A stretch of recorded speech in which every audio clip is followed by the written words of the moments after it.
Bueno chicos, buenas noches. Vamos a continuar con el temario. Eh, en esta oportunidad vamos a hablar un poquito sobre las reacciones que implican los halogénuros de alquilo, ¿ya? O haluros de alquilo.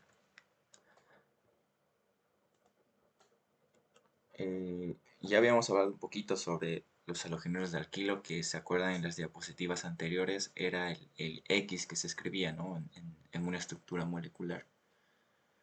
Nosotros ya sabemos que el halogénuro de alquilo es un compuesto que tiene un halógeno que era ese X, que reemplazaba el cloro, plomo, flúor o yodo, que evidentemente sustituía un átomo de hidrógeno, ¿verdad? Eso mismo te dice acá. Ahora, en cuanto a la nomenclatura, hay tres tipos de halogénuros, ¿ya? Unos son los halogénuros de alquilo, otros son los halogénuros de vinilo y otros son los halogénuros de arilo. Aquí les voy a mostrar un poquito cuáles son esos tres tipos de halogenuros.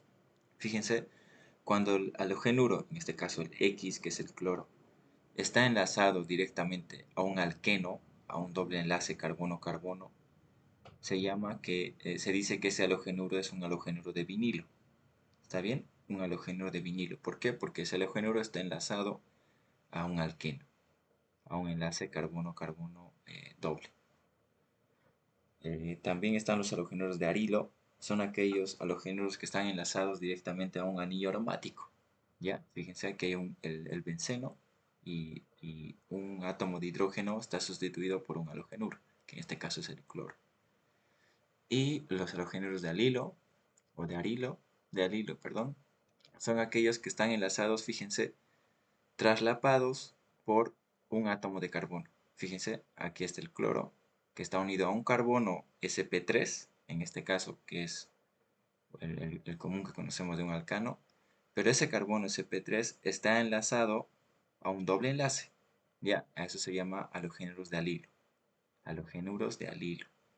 Ya, fíjense, este es un halogénuro característico o específico, que es el cloruro de bencilo o halogénuro de bencilo. ¿Por qué se lo dice bencilo? Porque el compuesto halogenado está a partir del benceno y un CH2 más. ¿Ya? Cuando puede ser que en tu examen te diga cloruro de bencilo y no te dé la estructura. Entonces son estructuras específicas que tú tienes que conocer.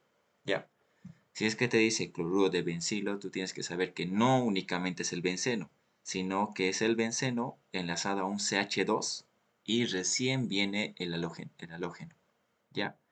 Estos nombrecitos tienen que estar muy bien identificados o muy bien estudiados por ustedes, porque por una complicación, o sea, si es que te dice a vos cloruro de bencilo y quizás solo pongas el benceno enlazado directamente a un cloro, estás dibujando el halogénuro de arilo, no el halogénuro de bencilo. Entonces ya para qué vas a hacer tus reacciones, porque desde la estructura ya te has equivocado, entonces todo va a estar mal. A ver, entonces es muy importante que tú sepas cuál es el halogénuro de bencilo. Puede ser bromuro de bencilo, ioduro de bencilo, lo que sea. Lo que tienes que saber que la estructura es un benceno y un CH2. ¿Está bien? Y recién viene el halógeno.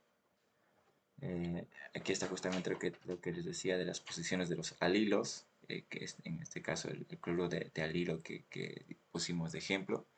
Esta posición es el carbono alilo, la posición alílica, que a partir de esta viene el enlace simple que les decía, aquí está el enlace simple y el enlace carbono-carbono. ¿No? Eh, en su examen de Liese-Hos no es tan evidente, no se especifica tanto en fuerzas de enlace, átomos más enlazados a los hidrógenos, distancia de los enlaces. Entonces no vamos a entrar mucho en énfasis en eso, sino que más bien vamos a entrar a reacciones directamente. ¿Ya? Aquí hay un poquito de la clasificación. Esto es muy importante que sepamos. La clasificación de los halogénuros de alquilo. ¿Ya? Pueden ser nularios, pueden ser primarios, pueden ser secundarios o pueden ser terciarios. ¿Está bien? ¿Ya?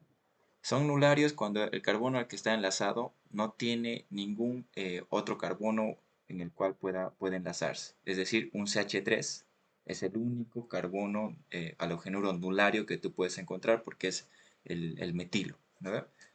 El metano, ya sabemos, es un CH4, ¿no ve? El sustituyente metil, ¿se acuerda? El metil, el radical metil, puede transformarse en un halogenuro de metilo. ¿De qué forma? Que ese hidrógeno que le falta es sustituido por un halogenuro. ¿Ya? Entonces, el halogenuro nulario, el único que ustedes pueden encontrar, es el halogenuro de metilo. Luego vienen los primarios, acá están, donde un CH2 está unido a otro grupo R, es decir, a otro tipo de carbono, cualquiera sea. ¿Está bien? Ese es un primario. Cuando el halogenuro está enlazado, evidentemente, a un carbono, pero ese carbono está enlazado a otro carbono, solo a otro carbono. Ahora, un secundario, lo mismo. El halogenuro está enlazado a su carbono, ¿está bien? Se llama carbono alfa. El carbono, el carbono que está enlazado al halogenuro directamente se llama carbono alfa. Ese carbono alfa, que en este caso es este, está enlazado a dos carbonos, fíjense, R y R. A ese se lo llama halogenuro secundario. Y a un terciario, donde el carbono alfa, que está enlazado al halogenuro, está enlazado a tres carbonos. Es decir, que los tres hidrógenos son sustituidos por hidrocarburos de carbono, ¿saben? Átomos de carbono. Pueden ser CH3, pueden ser etilos, propilos, butilos y demás. Aquí está ejemplos, fíjense, bromuro de metilo o bromometano. Fíjense, aquí están sus nombres UPACs y sus nombres comunes que ya habíamos llevado un poquito en la anterior clase.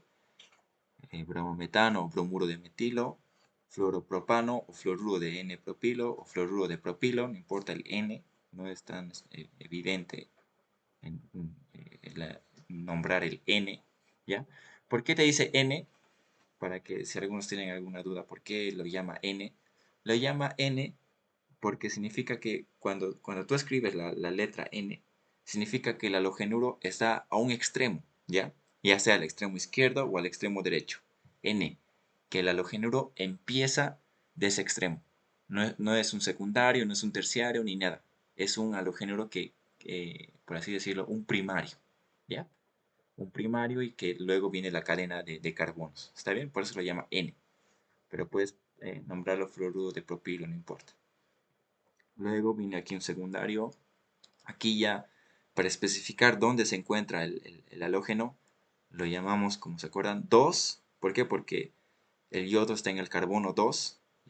Ya sabemos cómo nombrar la cadena principal, la cadena secundaria y los sustituyentes y demás. 2 yodo.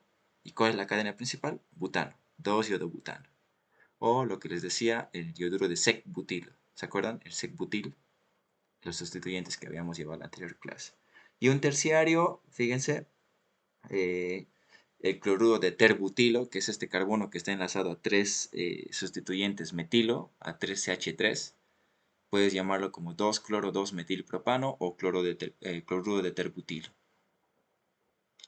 Bien, estructuras de halogenuros. Esto no vamos a enfatizar mucho. Las longitudes de enlace, los momentos dipolares, no vamos a enfatizar mucho.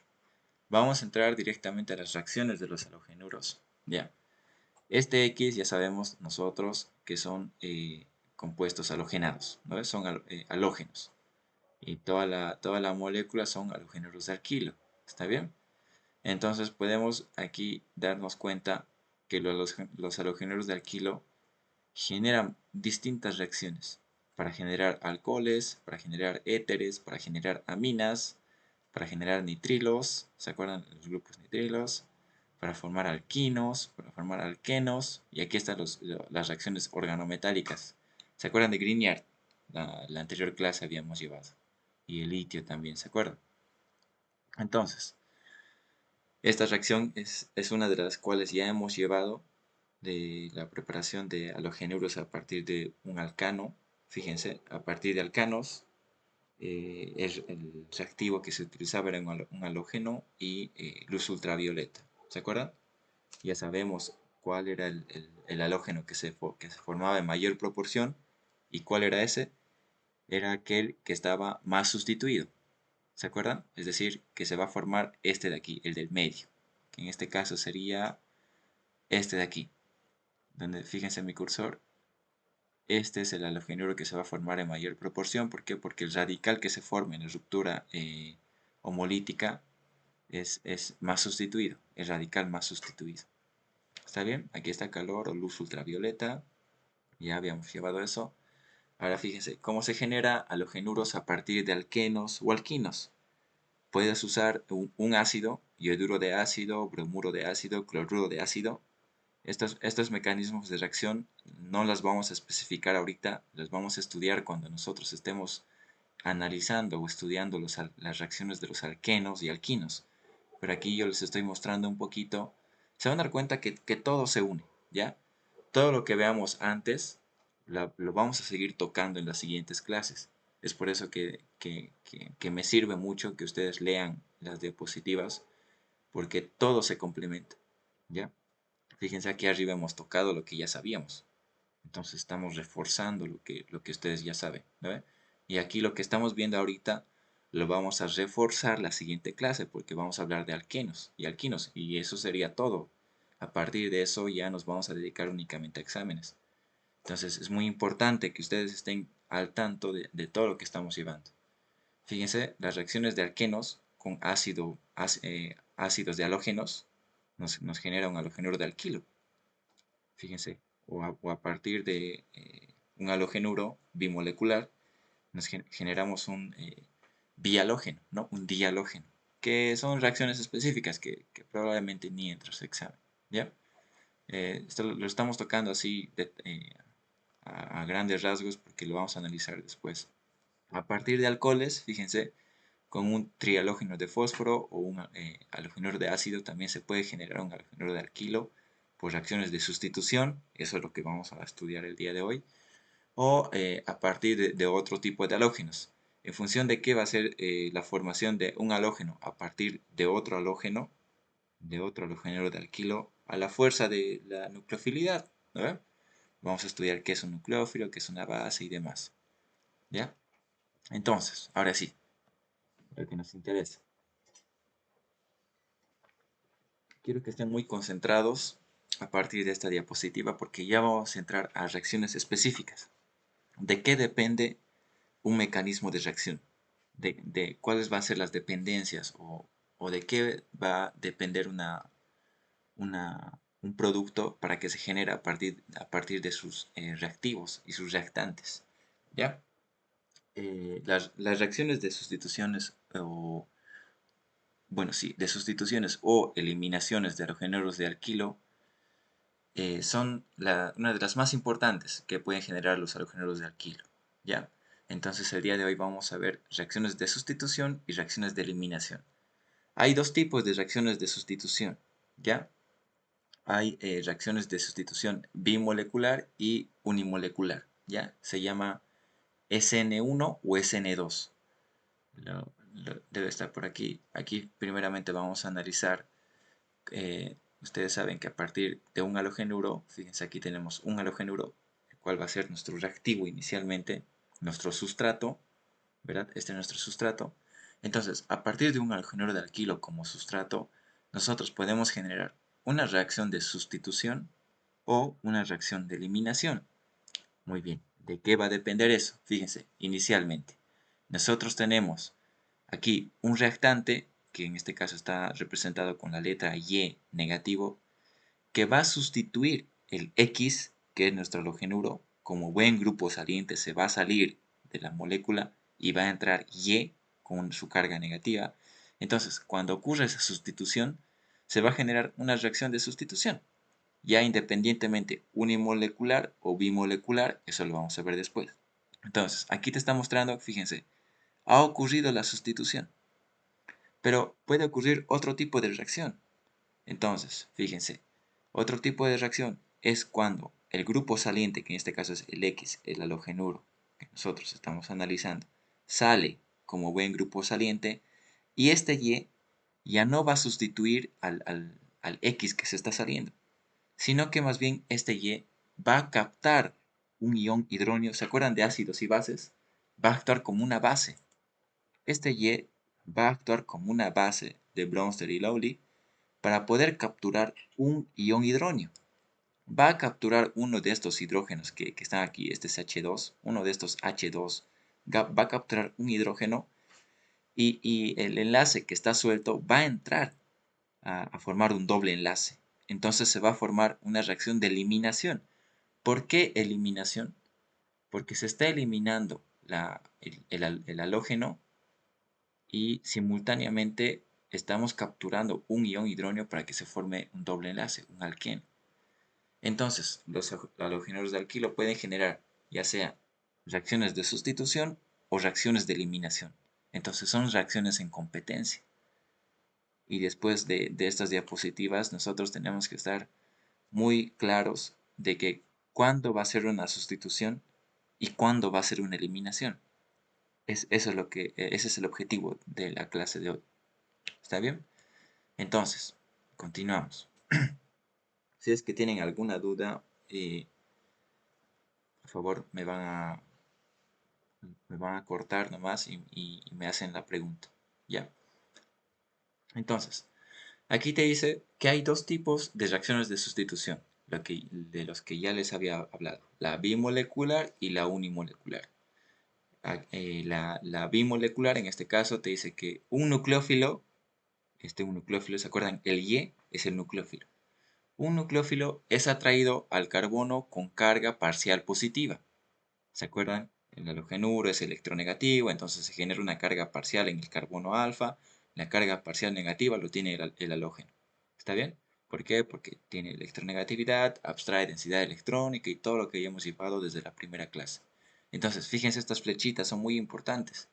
Fíjense, te dice, leeremos un poquito. A medida que el nucleófilo se acerca al átomo de carbono, al carbono alfa, y forma un enlace nuevo, el enlace carbono-halógeno, que en este caso el halógeno es el X, se rompe en forma heterolítica.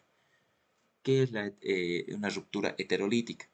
Significa que el par de electrones que está compartiendo el carbono con el halógeno, este par, estos dos electrones, se los lleva totalmente, esos dos electrones se los lleva toditos el halógeno, el X.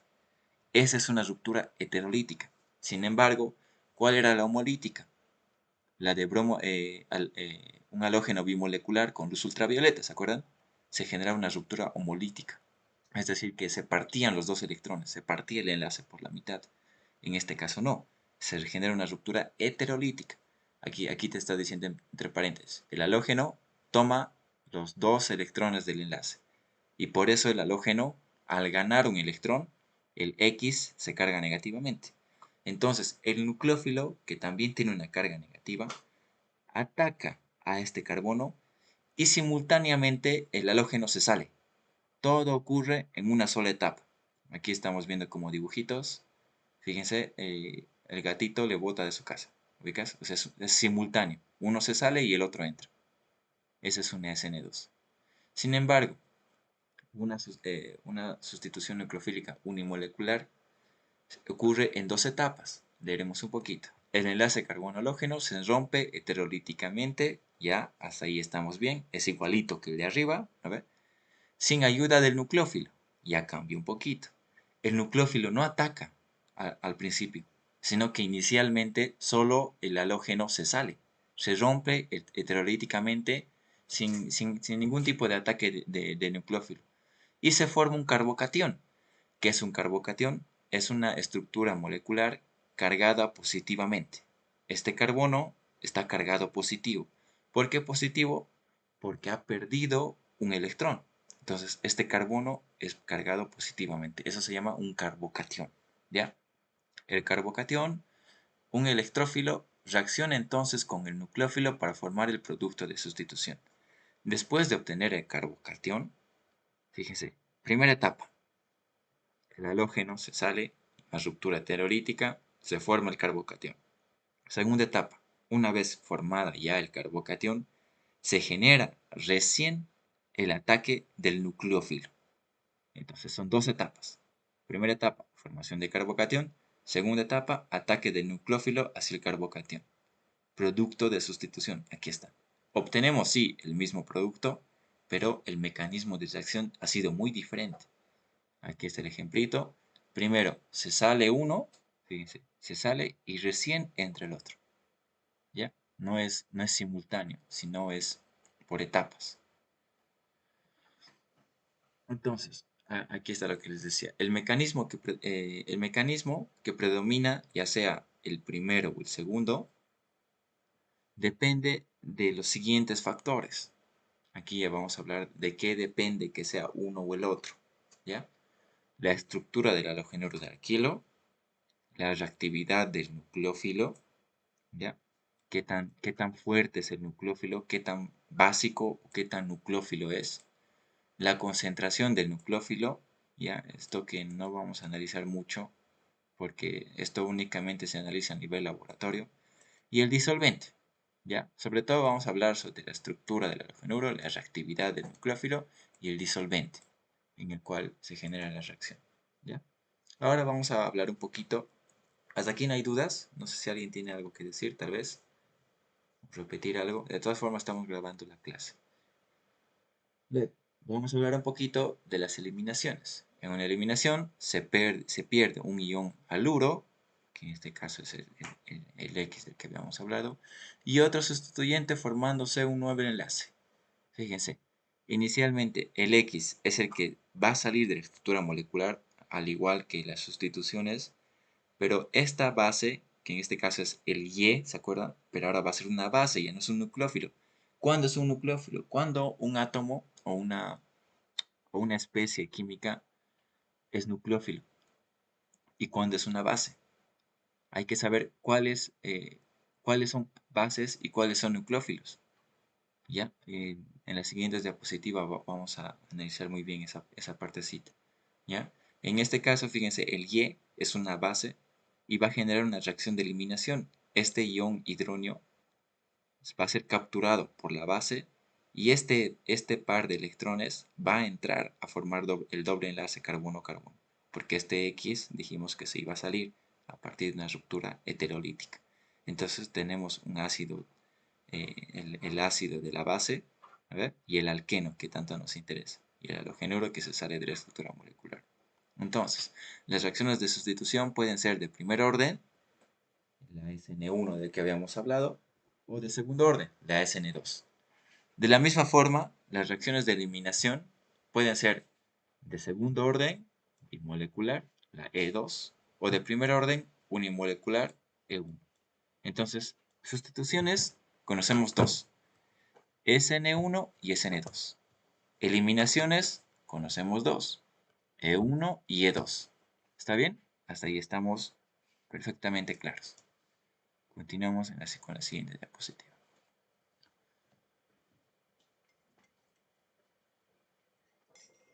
Ahora vamos a analizar específicamente las reacciones de sustituciones bimoleculares, las SN2. ¿De qué depende que sea una reacción de tipo SN2? ¿Está bien? Fíjense, aquí hay un nucleófilo, el carácter nucleofílico del ion hidróxido, que va a atacar, ya sabemos que el SN2 es en una sola etapa, ataca al carbono alfa que está cargado positivamente y simultáneamente el halógeno se sale de la molécula a partir de una ruptura heterolítica, entonces se genera el nuevo producto después de la sustitución. Y ahora, ¿qué producto se ha formado en este ejemplo específico? Formación de alcoholes. ¿A partir de quién? De halogénuros de alquilo. Entonces, ya estamos entrando un poquito más específicos. Si en el examen me piden sintetizar el 2-bromobutano o el 2-butanol, digamos, si te dice sintetizar el 2-butanol a partir del 2-bromobutano, ya sabes qué mecanismo de reacción va a seguir tu respuesta, ¿no? Porque en realidad así es el examen de orgánica. Te pide síntesis y te da los nombres de los compuestos. Entonces, aquí ya tenemos un claro ejemplo de formación de alcoholes a partir de halogénuros de alquilo. ¿Está bien? Entonces, fíjense. Vamos a tener un sustrato, que evidentemente va a ser el halogénuro de alquilo, un nucleófilo, que va a ser en este caso el ion hidróxido, Y la reacción va a ser por una SN2, aquí está el 2, porque es una bimolecular, porque el nucleófilo como el sustrato participa en un solo paso, en un paso limitante de la velocidad de reacción, que es la sustitución y la eliminación simultáneamente. ¿Está bien? Entonces ya sabemos que tenemos un nucleófilo, un sustrato, un producto. Y bueno, el grupo saliente, el cual es el halogenuro que inicialmente se ha salido. ¿Vale? Entonces, ¿cuál es el mecanismo de reacción? No sé si abajo está mejor detallado. Creo que no. Sí, sí está mejor detallado. Entonces no vamos a entrar en tanta especificidad. Aquí te está mostrando un poquito más de cómo se genera la reacción. Este OH va a atacar al carbono con carga parcial positiva y se sale el halogenuro de alquilo, bueno, el halogenuro, y esto ocurre en un estado de transición, ¿ya? Esto es muy importante que pongan en su examen. Lo que tienen que hacer, les voy a mostrar después, pero fíjense que hay un estado de transición donde el halogenuro se está rompiendo el enlace del halogenuro, pero al mismo tiempo se está formando el enlace con el hidróxido. Ese es un estado de transición. Esto ocurre en un solo paso, en una sola etapa. Por eso es una SN2. Y después de este proceso de estado de transición, se genera el ion hidróxido enlazado al carbono, que es un alcohol, ¿no? Y no importa qué alcohol sea, fíjense, aquí sus enlaces no están especificados, puede ser cualquier tipo de alcohol. ¿Está bien?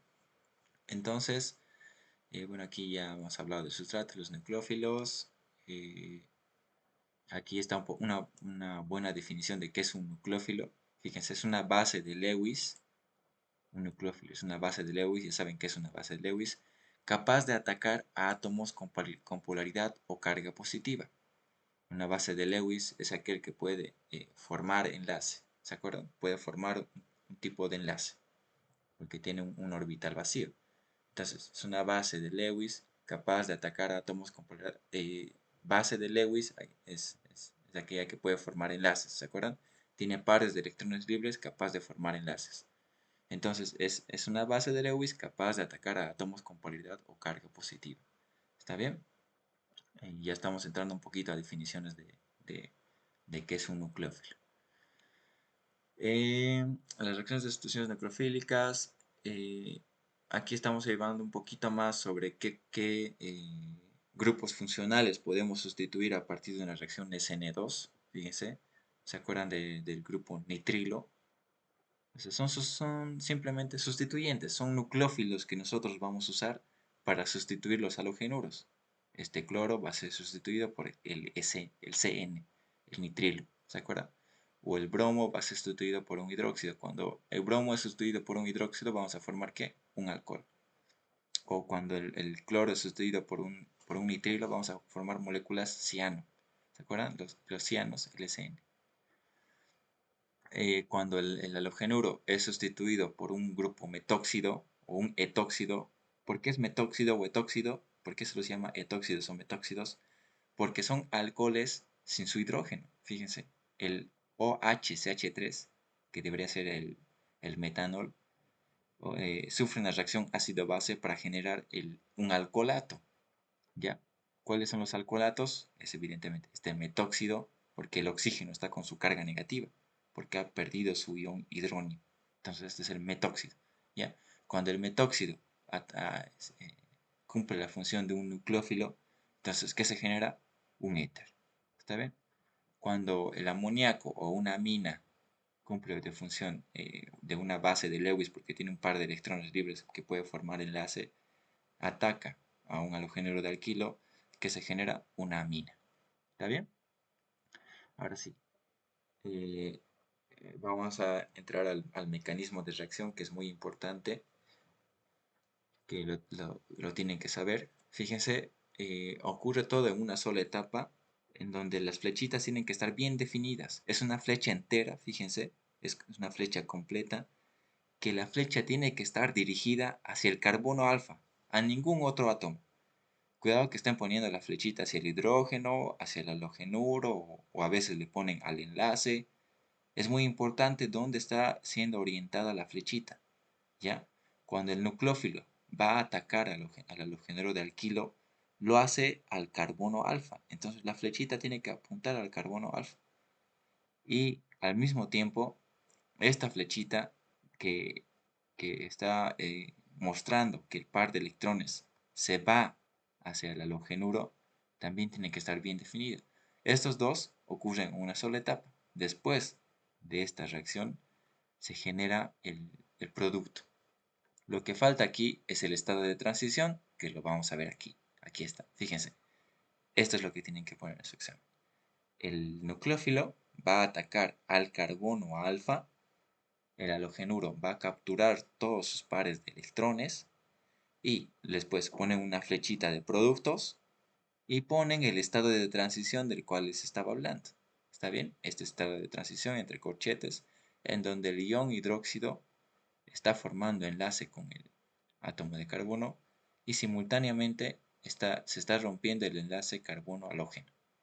Y ponen otra flechita de producto y al final ponen el producto final, ya sea un alcohol, un grupo ciano, una amina, un éter, como ya habíamos visto en esta diapositiva. ¿Está bien? Ahora sí, vamos a hablar un poquito de qué depende de la velocidad de reacción de una sustitución nucleofílica bimolecular. ¿Ya? Depende mucho del carácter nucleofílico del nucleófilo, qué tan fuerte es el nucleófilo. También depende del sustrato, en este caso del halogenuro de alquilo. Entonces se dice que es una reacción bimolecular, ¿no? De segundo orden. Aquí estamos hablando de la cinética de reacción. Aquí está el nucleófilo y el sustrato, que en este caso es el halogenuro de alquilo, ¿no? Aquí vamos a ver un poquito el diagrama de energía, que no lo vamos a evidenciar mucho. También está en su libro de Liese-Haas. La pueden leer ahí también si quieren. El diagrama de energía, donde al final obviamente tenemos productos con una baja energía potencial al final. ¿Está bien? El producto siempre tiene que ser más estable que el reactivo, evidentemente, ¿no? No vamos a entrar mucho en especificaciones en eso. Vamos a parar un ratito aquí porque es un poquito importante la estereoquímica. Cuando hablamos de estereoquímica, un poquito vamos a hablar de esto. Cuando la orientación espacial de la molécula cambia, ¿ya? Como en SN2, vamos a volver un poquito a la diapositiva de los gatitos. Fíjense, todo se genera en una dirección. Fíjense, vamos a ver este dibujito que es muy representativo, donde, fíjense, el gato está saliendo hacia la pantalla, ¿a ver? En una única dirección. Y por la parte de atrás está entrando otro, ¿a ver? Fíjense, en la misma dirección, uno va hacia adelante y el otro de atrás hacia adelante. Entonces, ahí, cuando nosotros hablamos de moléculas orgánicas, ocurre lo mismo. ¿Dónde está la diapositiva? Aquí está. Sí, aquí. Fíjense, cuando nosotros hacemos el ataque por la parte posterior, la parte de atrás, fíjense, aquí, bueno, aquí te está hablando de dos posibilidades, ¿verdad? Pero la más importante es esta, cuando se genera una inversión de la configuración, ¿ya? Cuando el nucleófilo ataca al carbono por la parte dorsal o la parte posterior, por la parte delantera va a salir el halogenuro, en este caso el bromo. Entonces, cuando ocurre este ataque de SN2, en todas las reacciones de tipo SN2, se genera una inversión de la configuración. Es decir, cuando la molécula era una orientación S, que yo creo que ustedes no saben qué es S, no sé si vamos a hablar de estructuras de Fischer, pero que tienen que saber que cuando la molécula es S, significa que eh, tendríamos que entrar mucho a estereoquímica. No vamos a perder mucho tiempo en la estereoquímica, ¿ya? Simplemente tienen que imaginarse ustedes que en el espacio, como tenemos cuatro moléculas enlazadas a un carbono, cuatro átomos enlazados a un carbono, ya habíamos hablado un poquito de la estructura tetraédrica que tenía en el espacio un carbono sp3, ¿se acuerdan? Eso sí hemos hablado. Un carbono sp3 que es tetraédrico en el espacio.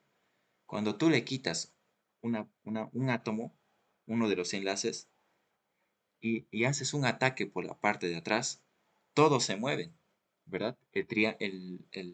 La configuración tetraédrica cambia. Entonces, a eso se llama que cuando inicialmente tenía una configuración S, finalmente el producto va a tener una inversión de la configuración, va a cambiar su configuración. Si inicialmente era S, ahora va a ser R. Son los únicos tipos de configuración que hay, ¿ya? R o S, nada más.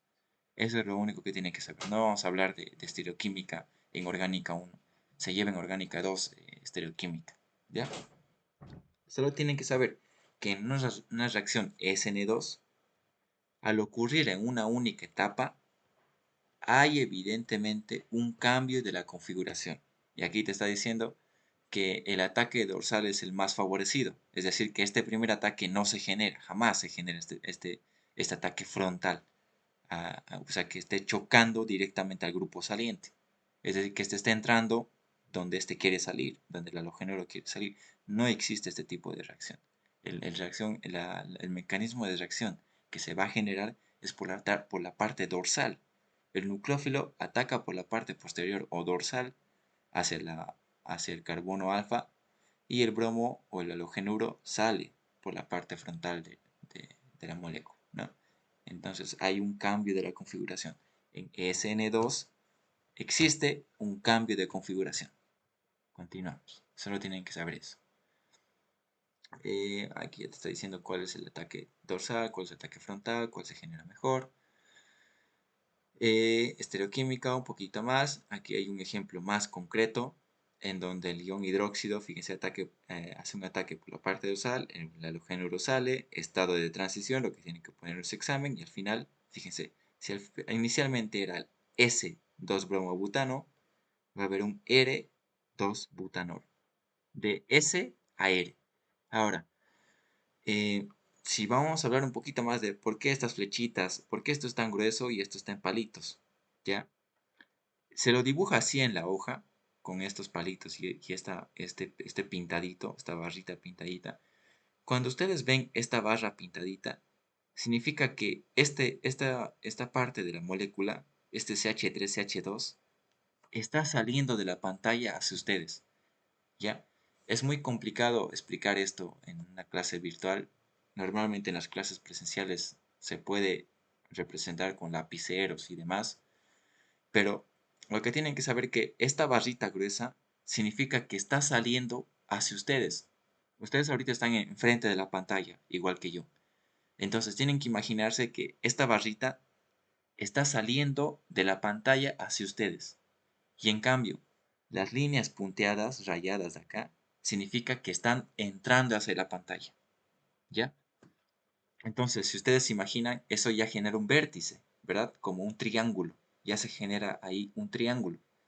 Para formar el tetraedro faltan sus otros dos lados. Sería el enlace del hidrógeno y el enlace del bromo. Entonces, sería bien que ustedes con 4 lapicitos formen el tetraedro, ¿ya? ¿Cómo, si les puede ayudar mejor a entender eso, fíjense esto de aquí, lo que estoy señalando. Este átomo rojo lo pinta de rojo, ¿por qué? Porque hace referencia al bromo, ¿ya? Y los otros colores medio claritos, el negro es el carbono alfa. Los otros son los otros sustituyentes. Fíjense, este es el tetraedro. Aquí está el tetraedro. Se están ubicando, ese es un tetraedro. Entonces, esta barrita significa que está entrando, bueno, que está saliendo de la pantalla hacia ustedes, y la barrita punteada significa que está entrando hacia la pantalla, hacia atrás de la pantalla. ¿Está bien? Y estas dos barritas son las otras que faltan para el tetraedro. Entonces, si tú quitas una barrita de estas, si tú quitas el bromo, que es una parte del tetraedro, ¿qué ocasionas? Que esta barrita que estaba saliendo cambie, ¿no ve? Se va a mover un poquito, porque va a entrar este de aquí. ¿Y cómo va a cambiar? Fíjense a este lado. Este OH ya también va a estar a la izquierda, ya no va a estar a la derecha. Y tú me dirás, pero todavía la barrita del CH3 está hacia adentro. Y este del CH2CH3 está saliendo. ¿Qué ha cambiado? No ha cambiado nada. Ha cambiado la configuración. Por este simple movimiento de ubicación, ¿ya? Cambia la configuración. Si es que quieren un poquito adentrarse a esto, para la siguiente clase se los puedo preparar un poquito de estructuras de Fisher y me van a entender mejor esto si es que les intriga mucho, ¿ya?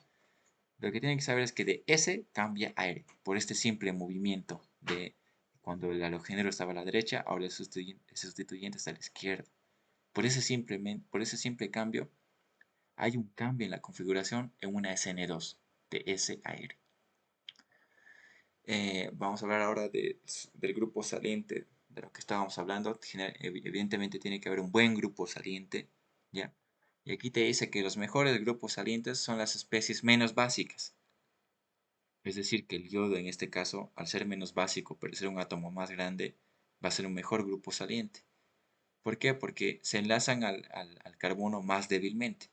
Al ser menos electronegativo, entonces es un enlace menos, bueno, es más débil, ¿no? Es más débil este enlace. Entonces se genera una reacción más rápida, ¿ya? Velocidades de reacción, como les digo, no vamos a hablar mucho de eso porque no les va a preguntar velocidades de reacción, cuál va a generarse primero, ni demás. No, no es tan específico el disejos. Vamos a hablar, sí, de los buenos grupos salientes, de cuáles serían los mejores grupos salientes en las reacciones químicas. Y los mejores son los tosilatos, ¿ya? Fíjense, este es un ion tosilato. ¿Por qué se los dice tosilato? Porque todo este radical o toda esta parte de esta molécula se llama tosilo. Este es un tosilo, ¿ya? Y como el metóxido o los grupos que tienen un O negativo, a este lo llamamos tosilato, el ion tosilato, ¿ya? Que son bases débiles. ¿Por qué son bases débiles? Ya sabemos, porque esta carga negativa puede entrar en resonancia con estos dos oxígenos y al mismo tiempo, cuando estén en uno de estos oxígenos, entra en resonancia la carga negativa en todo el anillo aromático. Entonces, recordando conceptos de ácidos y bases. Cuando esta base conjugada de su ácido, esta base conjugada es débil, ¿no ve? Entonces, esta base es débil. ¿Por qué? Porque la carga negativa entra en resonancia por el anillo aromático y demás, lo que habíamos hablado en una de las clases. Entonces, esta base es débil. Por tanto, es un buen grupo saliente. Este ion mesilato también es débil. ¿Por qué? Porque hay dos resonancias. ¿Con quiénes? Este oxígeno y este oxígeno de abajo. El ion triflato, no se usa mucho, más se usa el ion tosilato, ya, pero que también tiene dos tipos de resonancia y aparte tiene tres flúors. ¿Qué hacían los flúors? Abstraían densidad electrónica, entonces estabilizaban la carga negativa. También es débil, es una base débil. Entonces, estos tres grupos son bases débiles, por tanto, son buenos grupos salientes. Entonces, cuando nosotros hablamos de sustituciones, fíjense, estamos comparando en este caso un alquil tosilato. Fíjense, en vez del bromo, el X es OTS, es un tosilato. Y lo estamos comparando con un halogénero de alquilo, un bromo. ¿Cuál va a ser mejor? La base más débil, en este caso el grupo saliente más débil, que en este caso es el ion tosilato, más rápido, y el bromo es más lento. Esto me estoy quedando aquí un ratito porque cuando vayamos a hacer exámenes, nos vamos a dar cuenta que es mejor hacer un cambio en vez de bromo, usar un ion tosilato para que se genere mejor la reacción. ¿Está bien? Vamos a hablar de los buenos grupos salientes, lo que les decía. Aquí está comparando los halogenuros, cuál es mejor grupo saliente. Como este es como que el flúor es más básico, entonces va a ser menos estable. El mejor grupo saliente de los halogenuros, entonces es el yodo. Luego viene el bromo, el cloro y el flúor. ¿Está bien? Aquí está hablando lo que les decía, la reactividad. Es mejor un tosilato que el ioduro, inclusive. ¿Está bien? Es mejor el tosilato que el ioduro. El cloro, el flúor, el bromo, el cloro y el flúor, como en este orden de acá arriba. Seguimos hablando de los grupos salientes. Te lo van a leer nomás en la diapositiva. Lo más importante era esto de aquí, la reactividad de los grupos salientes. ¿Ya? ¿Qué más? Aquí podemos ver que la reacción se genera a partir, fíjense, aquí tenemos un ácido bromídrico. Te dice, el ion hidróxido no se comporta como grupo saliente por ser muy básico. Nosotros ya habíamos hablado de que al ser muy básico, entonces no es un muy buen grupo saliente. Pero al protonarlo se transforma en agua, que sí tiene aptitud como grupo saliente. Entonces, aquí nos vamos a quedar igual un poquito. Cuando tú desees generar un halogenuro de alquilo a partir de un alcohol, no vas a usar pues bromo negativo, ¿no ve? Como en este caso. El bromo va a atacar por la parte dorsal al carbono alfa y se va a salir el ion hidróxido. Tú puedes suponer eso. Por todo lo que ya habíamos estudiado hasta ahora, te puedes decir, se genera la reacción. Pero no se genera la reacción, porque al ver esta tabla, fíjense, el ion hidróxido es uno de los más básicos nucleófilos que podemos encontrar. Es muy básico. Entonces no es un muy buen grupo saliente. Por tanto, esta reacción no se genera. No hay esta reacción. Lo que se debe hacer es protonar el ion hidróxido. Se protona en una primera etapa. Aquí está. El OH, al tener un oxígeno, captura un ion hidronio, se forma una molécula de agua y este oxígeno está cargado positivamente. El oxígeno es electronegativo. ¿Qué hace con una carga positiva? Entonces el oxígeno va a tratar de estabilizarse. Va a generarse una ruptura heterolítica, va a capturar todos sus electrones del enlace y se va a formar una molécula de agua estable, sin cargas formales. Y recién ahí el bromo va a poder atacar. ¿Por qué? Porque ya es un buen grupo saliente. Una molécula de agua es un buen grupo saliente. ¿Está bien? Entonces, fíjense estas dos diferencias. Por eso les decía que, ¿cuándo se va a generar esta reacción? La de arriba. Si es que se ponen a pensar un poquito, cuando en vez del OH, ¿qué tiene que haber? Un ion tosilato. Nadie le gana al ion tosilato. Si aquí tuvieras un ion tosilato, sí el bromo puede atacar por la parte dorsal y el ion tosilato se sale porque, fíjense, incluso el ion tosilato es más estable que el bromo. Entonces el bromo va a hacer un ataque nucleofílico y el ion tosilato se saldría. ¿Está bien? Aquí están los mejores grupos salientes. Fíjense, es siempre mejor el ion tosilato. Eh, Aquí está el carácter nucleofílico, ya habíamos hablado que es una base de Lewis, que puede ser neutra o con una carga negativa, normalmente es una carga negativa, o a veces hay ataques de una molécula de agua que vamos a ver después en otros tipos de mecanismos de reacción que nos faltan, ¿ya? Aquí están los nucleófilos iónicos, es decir, que están cargados, pero también existen nucleófilos neutros o cargados. La característica general de todo nucleófilo es la presencia de pares solitarios, es decir, que ya sea cargado o neutro, el nucleófilo tiene que tener necesariamente pares de electrones sin compartir. El amoníaco tiene un par de electrones en el nitrógeno que no están compartidos. El ion hidróxido tiene tres pares de electrones que no están compartidos. Entonces son nucleófilos que pueden generar una reacción de sustitución de N2. ¿Está bien? La nucleofilidad, aquí está la diferencia de nucleofilidad, depende de muchos factores, ya sea tanto de la posición del átomo atacante en la tabla periódica, la carga y la resonancia. Si hay resonancia, por tanto es un nucleófilo débil, porque el par de electrones no está tan disponible para hacer un ataque nucleofílico. ¿Está bien? Fíjense, vamos a hablar un poquito de la carga. Las especies cargadas son mejores nucleófilos que las neutras. ¿Ya? Fíjense, el ion hidróxido es una especie cargada y evidentemente al ser cargada es un mejor nucleófilo que una molécula neutra, que en este caso lo está comparando con la molécula de agua. El NH2, evidentemente, al perder un ion hidronio, se ha cargado negativamente porque ha ganado un electrón. Entonces, es una molécula cargada que es mejor nucleófilo que el amoníaco. En la posición de la tabla periódica, la nucleofilidad aumenta al bajar en la tabla periódica y al moverse hacia la izquierda. ¿Ya? Si ustedes se van a fijar en su tabla periódica, el amoníaco, como el ejemplo que hicimos de aquí arriba, el amoníaco va a tener un mayor carácter nucleofílico que el agua. Lo mismo, el triyoduro de fósforo va a ser más nucleófilo que el amoníaco, ¿ya? Lo que habíamos hablado de la resonancia, que disminuye el carácter nucleofílico. ¿Por qué disminuye el carácter nucleofílico? Porque el par de electrones libres entra en resonancia.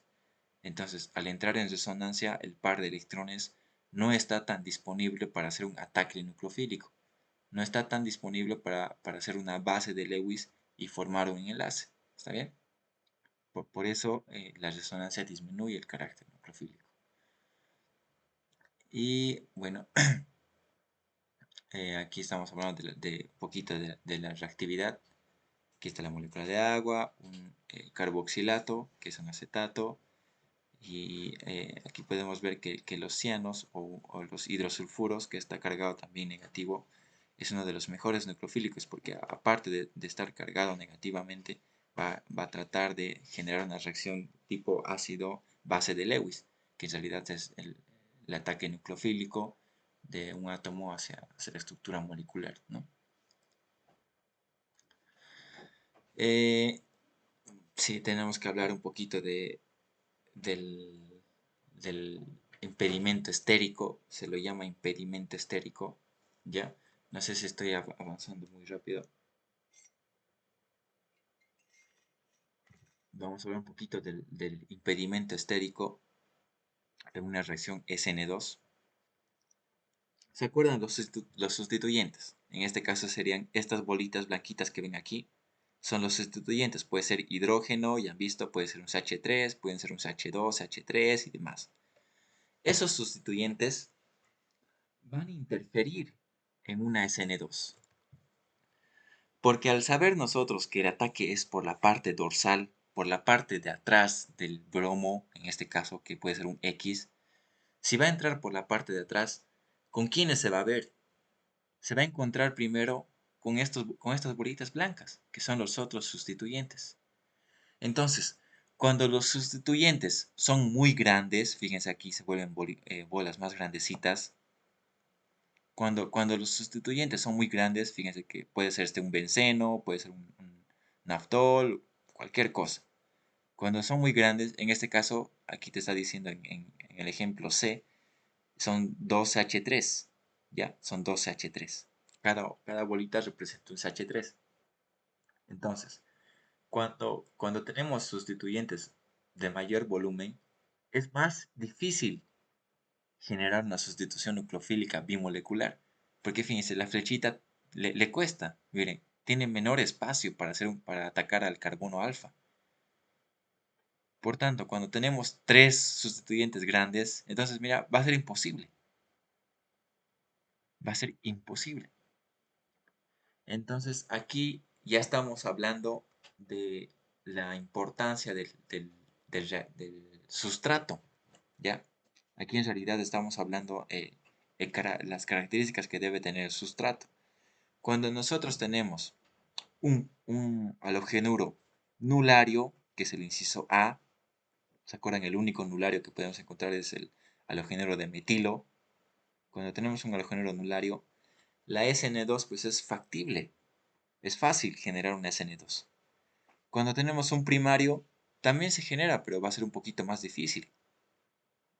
Cuando tenemos un secundario, va a haber la posibilidad, pero fíjense, es un poco más complicado.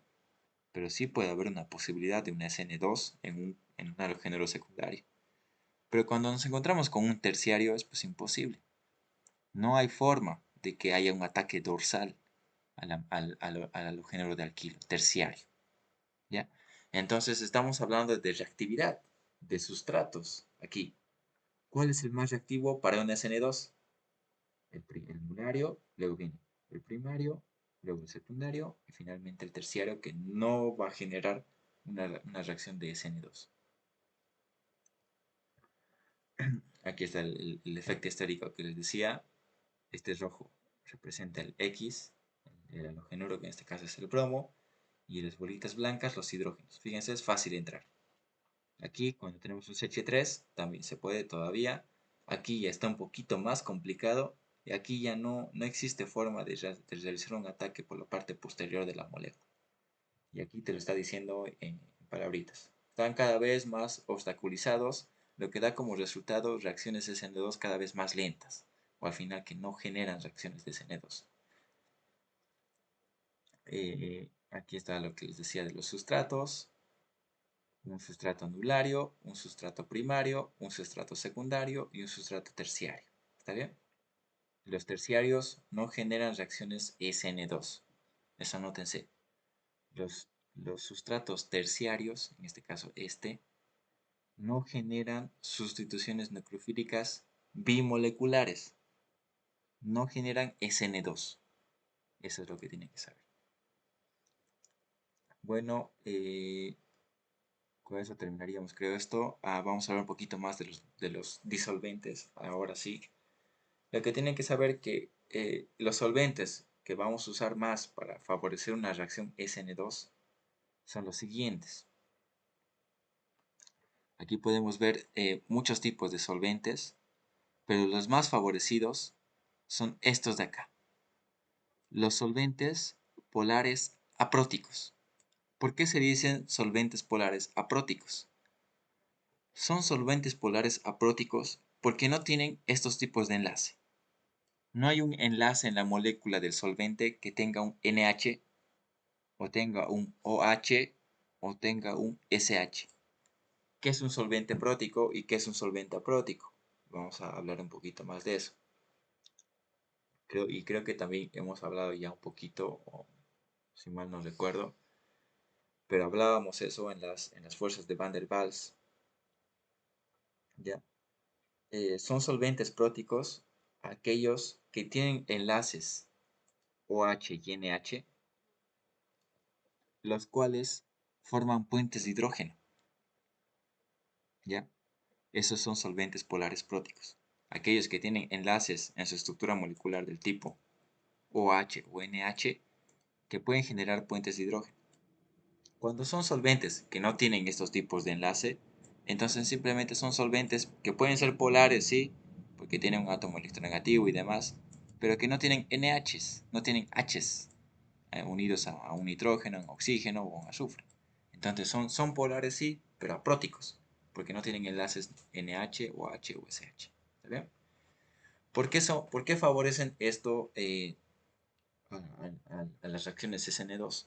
Si nosotros usaríamos solventes polares próticos, fíjense, estabilizarían el nucleófilo. El nucleófilo, al estar cargado negativamente con los átomos de hidrógeno de los solventes, ¿qué pasa? Estabilizan la carga negativa. Va a querer capturar los protones, el nucleófilo va a querer capturar los protones, va a querer actuar como base. Entonces, disminuye el carácter nucleofílico. Se va a tratar de estabilizar. Entonces, al tener un nucleófilo estable, no vamos a poder generar un buen ataque nucleofílico. Al final el nucleófilo va a ser débil. Y nosotros sabíamos que en nuestra cinética de reacción, en una de las primeras diapositivas, la cinética de reacción de una SN2 dependía específicamente del carácter nucleofílico. Dependía del sustrato y del carácter nucleofílico. Entonces es importante que el carácter nucleofílico esté abundante en una reacción SN2. Entonces no se utilizan solventes polares próticos, ¿ya? Sino más bien los que vamos a usar son los apróticos. Fíjense, aquí tenemos moléculas, el cianuro de metilo, el dimetil formamida, el dimetil sulfóxido y demás, ¿ya? Estos son siglas directamente.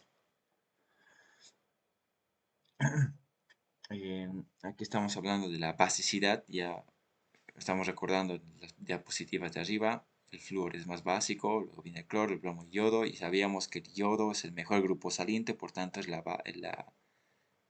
base más débil, ¿no? Entonces es la base más débil, entonces es el mejor grupo saliente. Fíjense, hay una relación entre basicidad y nucleofilidad. El carácter básico está directamente ligado al carácter nucleofílico. ¿Ya? Fíjense, al ser un compuesto más básico, es también un compuesto muy nucleofílico. porque los básicos son los átomos cargados negativamente, evidentemente, pero también son los nucleófilos, ¿verdad? Entonces, que un átomo actúe como base o como nucleófilo va a depender también mucho de los sustratos y del solvente, ¿ya? Si el sustrato va a ser terciario, vamos a hablar un poquito después de eso, si se ponen a analizar un poquito, si el sustrato es terciario, ¿va a haber un SN2? No, puede ocurrir más bien una eliminación. Entonces, no va a actuar como nucleófilo, cualquiera de estos. No va a actuar como nucleófilo, sino más bien va a actuar como una base. ¿Por qué? Porque el sustrato está muy impedido porque es terciario, entonces no va a haber una sustitución. Lo que va a haber es una eliminación. Entonces, la basicidad está muy relacionada con la nucleofilidad. ¿Ya? Aquí hay un ejemplito que sería bien que lo hagan de estabilidad para ayuda de ustedes. Primero, el más estable va a ser este por la resonancia en el anillo aromático, luego viene este por resonancia en un átomo de carbono-oxígeno, luego viene el grupo azufre porque es más electronegativo, luego viene el oxígeno y al final el átomo que no tiene carga, ¿verdad? El metanol, que no tiene una carga formal. Esto lo van a leer un poquito, los mecanismos de reacción, todo lo que habíamos analizado, una sola etapa, ocurre una inversión de la configuración, sensibilidad en los efectos estéricos, el impedimento estérico del que habíamos hablado. Los halogeneros primarios son los más concurrentes a una reacción de tipo SN2. Los primarios también se generan, los secundarios podrían reaccionar y no hay SN2 en terciarios. Perfecto. Hablaremos hoy de SN1 más.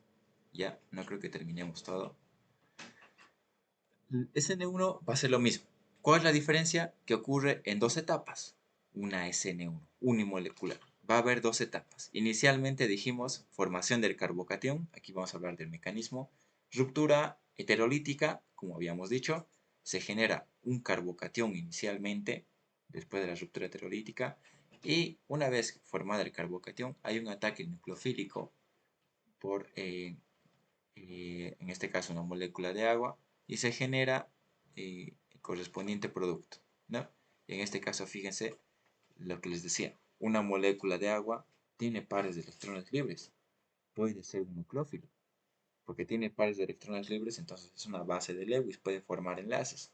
Entonces, fíjense, hace un ataque nucleofílico al electrófilo, un carbocatión es un electrófilo. ¿Por qué? Porque es un átomo cargado positivamente, aquel que puede formar enlace. Entonces, fíjense, nucleófilo, electrófilo. Y la molécula, al donar un par de electrones, se carga positivamente. Entonces, esta carga positiva se va a estabilizar en medio ácido y fíjense, va a capturar un ion hidróneo y se va a formar el alcohol correspondiente. Este es el terbutanol. Entonces, ¿cuál es la etapa decisiva de la reacción? La etapa lenta es la formación del carbocatión. Fíjense, aquí está la ruptura heterolítica, formación del carbocatión. Este carbocatión, ¿qué tipo de carbocatión es? Es un carbocatión terciario. El ataque nucleofílico al electrófilo, que es el carbono cargado positivamente, y posteriormente la regeneración del ácido, del medio ácido, donde se genera el alcohol. Aquí dice que la etapa lenta del mecanismo de reacción, lo que habíamos dicho, es la formación del carbocatión. Y en cuanto a la cinética de reacción, ya no depende del nucleófilo, porque es unimolecular, es SN1, solo depende de alguien. ¿Y de quién depende?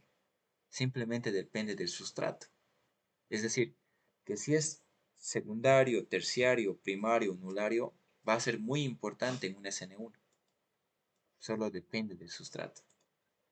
Entonces nosotros ya sabemos que en un SN2 no se da en un SN2 a los géneros terciarios, pero en cambio sí se va a dar en primarios.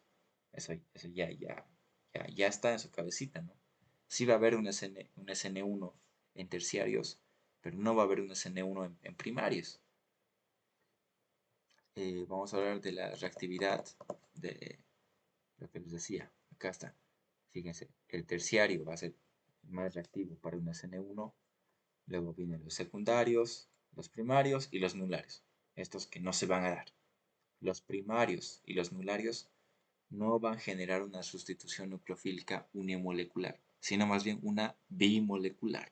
A ver, nuevamente la estereoquímica. Aquí es más fácil porque al ser una reacción de dos etapas, no hay una inversión de la configuración porque no se genera todo en un solo ataque. ¿Ve? Al tener una formación de un carbocatión, debería estar aquí, aquí está. Al generarse un carbocatión, fíjense, esto ocurre, ¿no ve? Entonces ya no es un tetraedro, es una molécula trigonal plana, ¿no ve? Es una sp2 trigonal plana. Entonces en el espacio tiene que imaginarse un plano donde hay un enlace libre, un orbital libre, que es esa carga positiva. Entonces el ataque, fíjense, puede ser por arriba o por abajo, porque es trigonal plano. Entonces, al ser por arriba, se genera una molécula y al ser por abajo, se genera otra molécula. Entonces, lo que tienen que saber en cuanto a estereoquímica es que cuando generamos una reacción de tipo SN1, generamos los dos tipos de moléculas, tanto la R como la S. Tanto el R como el S. Entonces, tú te pones a pensar, no hay un cambio de la configuración, sino que más bien generas dos productos. Eso tienes que saber. En una SN1 se generan los dos productos, el R y el S. ¿Por qué los dos? Porque si estás partiendo de una molécula que no tiene estereoquímica, que no es R ni S, fíjense, este no es R ni S, y al final no puedes generar solo S o no puedes generar solo R. Por eso aquí te está diciendo, el ataque nucleofílico por ambas caras, por arriba o por abajo, genera la formación de los dos enantiómeros, es decir, la mezcla racémica. 50% del S y 50% del R. Ambos en la misma proporción, no uno más que el otro. Ambos se generan en la misma proporción.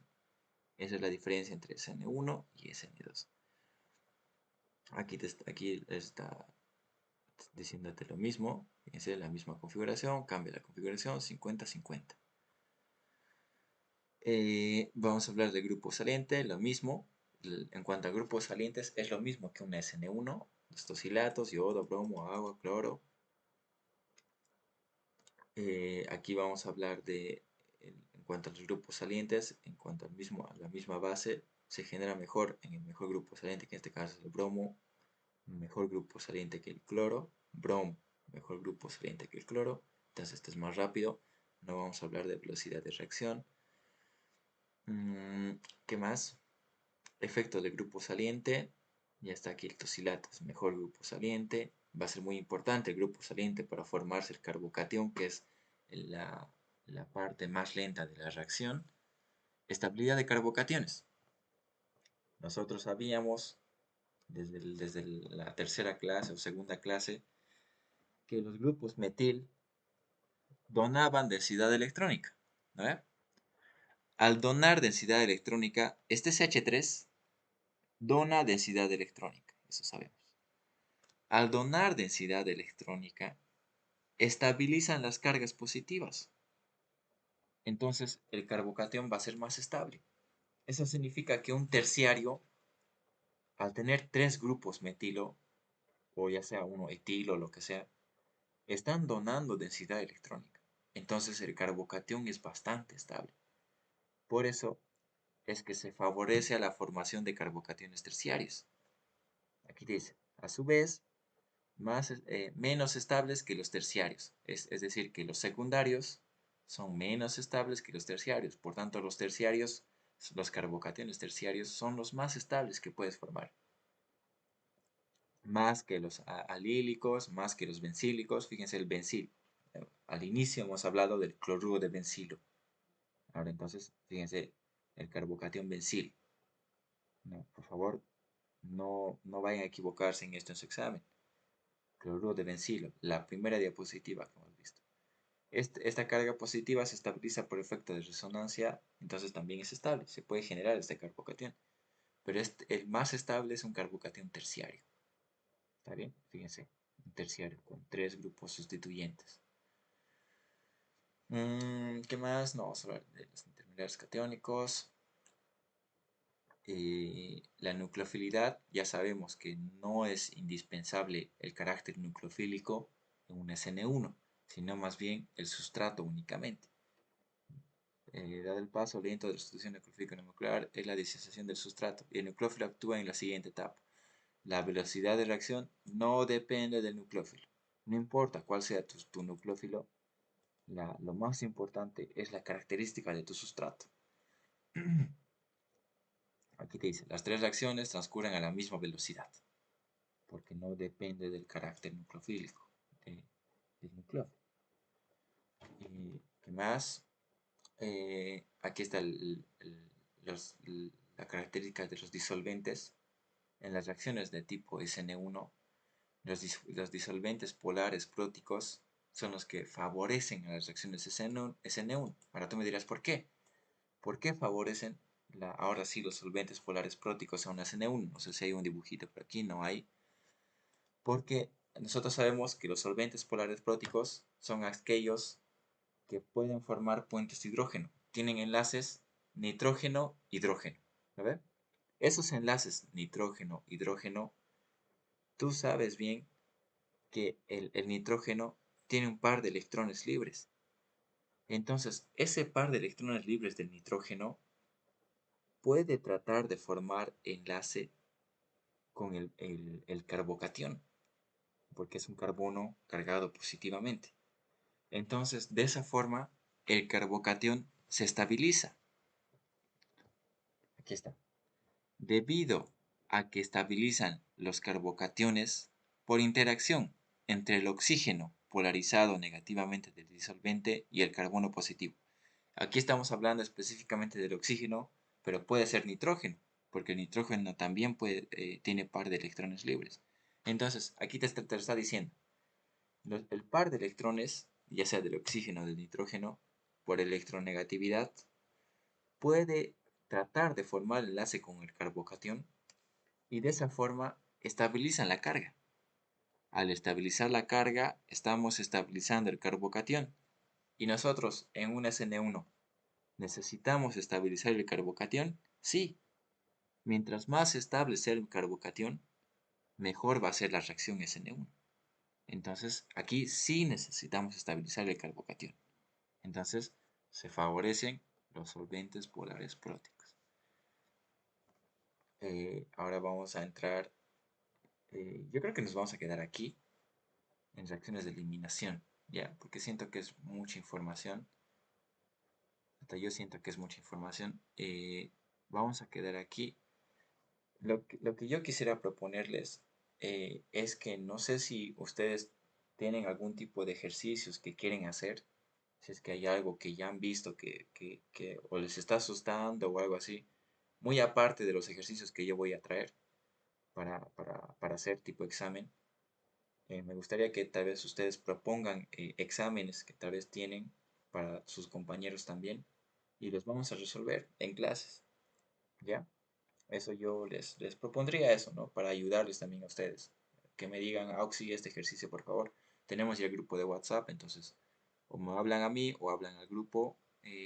Por favor, si puedes resolver esto, entonces yo lo voy a preparar así en diapositivas para la siguiente clase o lo voy a escribir y vamos a explicar sus dudas de esos ejercicios. ¿Ya? Entonces, quedaríamos hasta aquí. El día lunes, por favor, les voy a grabar la clase para el día lunes. Y, y vamos a ir quedando, yo creo que para la siguiente semana, por favor, este fin de semana voy a estar ocupado. Para la siguiente semana, el siguiente viernes, vamos a quedar, si es que ustedes quieren, pasar una clase en vivo, ya sea un sábado o un domingo. ¿Ya? Eso vamos a quedar con ustedes el siguiente viernes, por favor. Este día lunes, máximo hasta el martes, y yo les voy a enviar la clase grabada. De terminando solo este temita, algo facilito para que no sea mucho. ¿Ya? Y luego alquinos y nos metemos a exámenes. ¿Ya? Bueno chicos, entonces voy a detener la grabación.